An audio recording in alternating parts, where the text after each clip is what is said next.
Menyadari pentingnya peran kurikulum dalam mencapai tujuan pendidikan, salah satu elemen krusial yang mendukungnya adalah proses pembelajaran. Proses ini menjadi fondasi utama dalam upaya mencapai perubahan perilaku yang diinginkan pada peserta didik. Selain itu, proses belajar mengajar juga berkaitan erat dengan suasana belajar, baik itu di dalam maupun di luar ruang kelas. Pendekatan yang dilakukan oleh pendidik untuk merangsang motivasi dan kreativitas dalam pembelajaran, baik secara kolektif di kelas maupun secara individual di luar kelas, merupakan strategi yang sangat relevan dan bermanfaat. Dalam kaitannya peran guru dalam proses pembelajaran, Gage dan Berliner melihat ada 3 fungsi utama guru dalam pembelajaran, yaitu sebagai perencana, planner, pelaksana dan pengelola, organizer, dan penilai, evaluator. 1. Guru sebagai perencana, planner. Guru sangat berperan besar dalam merancang dan melaksanakan pembelajaran. Guru menggunakan berbagai metode pengajaran, namun seringkali lebih memilih metode ceramah, tanya jawab, dan demonstrasi. Ketika peserta didik kehilangan antusiasme selama ceramah, guru mencoba memulihkan semangat mereka dengan cara seperti menciptakan yel-yel. Dalam mengajar, guru memiliki strategi khusus tergantung pada kelas yang diajarkan. Di kelas rendah, mereka menggunakan pendekatan yang lebih akrab karena peserta didik sudah merasa nyaman dan tenang, yang memungkinkan guru untuk mengajar dengan lebih efektif. Selain itu, guru juga menegaskan sikap tegas untuk memastikan bahwa peserta didik tetap menghormati mereka. Namun, di kelas tinggi, karena peserta didik sudah mendekati usia remaja, guru lebih cenderung memperlakukan mereka seperti teman. Jadi, saat mengajar di kelas rendah, guru bisa menggunakan pendekatan seperti menggunakan kata sayang, seperti misalnya anak ibu sayang. Namun di kelas tinggi, guru tidak lagi menggunakan kata tersebut, tetapi tetap mengadopsi pendekatan yang berbeda.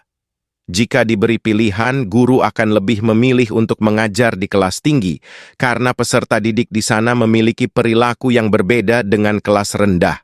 Mengajar di kelas rendah membutuhkan tingkat kesabaran yang lebih tinggi untuk menangani peserta didik. Sementara di kelas tinggi, peran guru tetap penting, tetapi peserta didik sudah lebih mampu memahami dan menggunakan pendekatan yang lebih dewasa.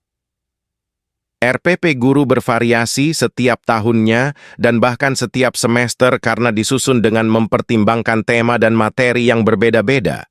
Dalam proses pembuatan RPP, guru sering menghadapi berbagai kendala, terutama terkait dengan perubahan yang terjadi, seperti perbedaan dalam kurikulum tahun 2014.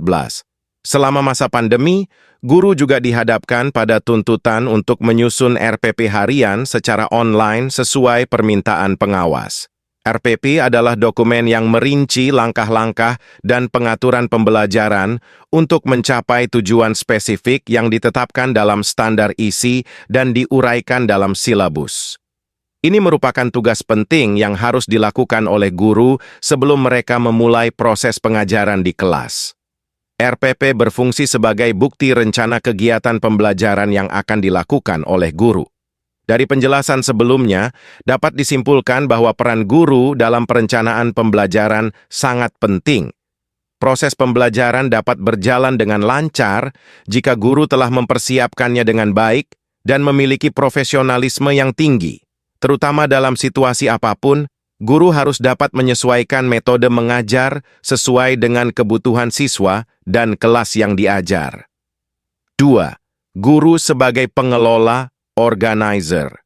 Mengajar dengan sukses berarti harus ada keterlibatan siswa secara aktif untuk belajar. Keduanya berjalan seiring, tidak ada yang mendahului antara mengajar dan belajar, karena masing-masing memiliki peran yang memberikan pengaruh satu dengan yang lainnya. Keberhasilan atau kesuksesan guru mengajar ditentukan oleh aktivitas siswa dalam belajar, demikian juga keberhasilan siswa dalam belajar ditentukan pula oleh peran guru dalam mengajar. Mengajar berarti menyampaikan atau menularkan pengetahuan dan pandangan. William Burton mengemukakan bahwa mengajar diartikan upaya memberikan stimulus, bimbingan, pengarahan, dan dorongan kepada siswa agar terjadi proses belajar. Dalam hal ini peranan guru sangat penting dalam mengelola kelas agar proses belajar mengajar berjalan dengan baik. Tujuan umum pengelolaan kelas adalah menyediakan dan menggunakan fasilitas bagi bermacam-macam kegiatan belajar mengajar. Sedangkan tujuan khususnya adalah mengembangkan kemampuan siswa dalam menggunakan alat-alat belajar, menyediakan kondisi-kondisi yang memungkinkan siswa bekerja dan belajar, serta membantu siswa untuk memperoleh hasil yang diharapkan. Selain itu, guru juga berperan dalam membimbing pengalaman sehari-hari ke arah pengenalan tingkah laku dan kepribadiannya sendiri. 3. Guru sebagai penilai, evaluator. Dalam dunia pendidikan, setiap jenis pendidikan atau bentuk pendidikan pada waktu-waktu tertentu, selama satu periode, pendidikan akan diadakan evaluasi. Artinya pada waktu-waktu tertentu, selama periode pendidikan orang tadi, selalu mengadakan penilaian terhadap hasil yang dicapai, baik oleh pihak terdidik maupun oleh pendidik. Peran guru sebagai evaluator dimaksudkan agar guru mengetahui apakah tujuan yang telah dirumuskan telah tercapai atau belum, dan apakah materi yang sudah diajarkan cukup tepat atau belum. Dengan melakukan penilaian, guru akan dapat mengetahui keberhasilan pencapaian tujuan, penguasaan peserta didik terhadap pelajaran, serta efektivitas dan efisiensi dalam proses pembelajaran. Selain itu, untuk mengetahui kedudukan peserta dalam kelas atau kelompoknya. Dalam hal ini, guru dituntut harus bersikap baik dan jujur, di mana guru harus memberikan penilaian yang menyentuh aspek afektif dan aspek penilaian kognitif siswa. Sebagai evaluator, guru tidak hanya menilai produk hasil pengajaran, tetapi juga menilai proses jalannya pengajaran sehingga terjadi feedback, umpan balik. Dalam fungsinya sebagai penilai hasil belajar peserta didik, guru hendaknya secara terus-menerus mengikuti hasil belajar yang telah dicapai peserta didik dari waktu ke waktu untuk memperoleh hasil yang optimal. Evaluasi atau penilaian merupakan aspek pembelajaran yang paling kompleks karena melibatkan banyak latar belakang dan hubungan, serta variabel lain yang mempunyai arti apabila berhubungan dengan konteks yang hamper, tidak mungkin dapat dipisahkan dengan setiap segi penilaian. Tidak ada pembelajaran tanpa penilaian, karena penilaian merupakan proses menetapkan kualitas hasil belajar atau proses untuk menentukan tingkat pencapaian tujuan pembelajaran oleh peserta didik. Teknik apapun yang dipilih, dalam penilaian harus dilakukan dengan prosedur yang jelas, meliputi 3 tahap, yaitu persiapan, pelaksanaan, dan tindak lanjut. Penilaian harus adil dan objektif.